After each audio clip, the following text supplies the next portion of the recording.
How to use ClickUp for OKRs. Hello guys and welcome to this new tutorial. In today's video I'm going to show you how simple and easy it is to use ClickUp for an OKR or all of the OKRs. It is going to be very simple and easy. We're going to define in this video what is the OKR and also how we can use it for.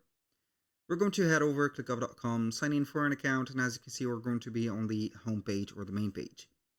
Once we have been here, what we're going to do next is going to be heading over the left side of the screen. Now from here, we're going to select one of the spaces that we have. Of course, if you're going to add an OKR, it is going to be a template.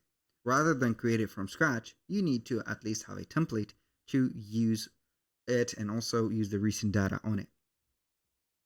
Now, what I'm going to do is going to be selecting one of the, as you can see here, spaces, and we're going to click on the plus sign here.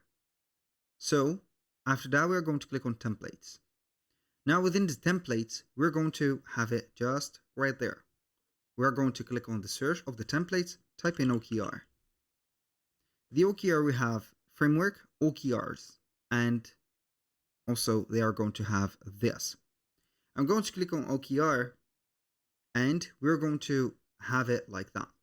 As you can see or read, the OKR folder template is a comprehensive planning tool designed to help individuals and teams set and achieve their goals.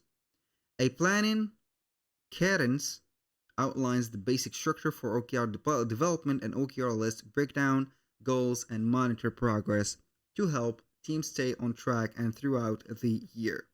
So we're going to use this template. We're going to have the name of it. For example, you can import options or have the import options to import everything or custom files only or custom items. The dates and everything are going to be implemented. I'm going to use the template just like that.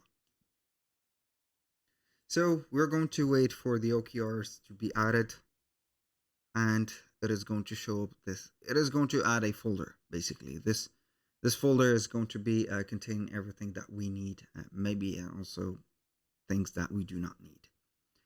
So here we are going to wait for a few seconds. It is going to be adding the thing. Normally it is going to give you a warrant, not a warrant, but basically a notification that it is going to be added. But sometimes it doesn't. Do not worry about it. Just give it a little bit of time. And it is going to appear just like that. And it has appeared. This is the OKR document or file. We have the OKR planning CY 2023, or the old year is the new year that you're going to set up. The year, quarter, or the completion. You can have also the template guide on how you can use it. Set up a thing just like that, what's included, set up resources, whatever. So that was pretty much it for today's video. Thank you guys for watching. I hope that you enjoyed the content and I hope to see you on the next one.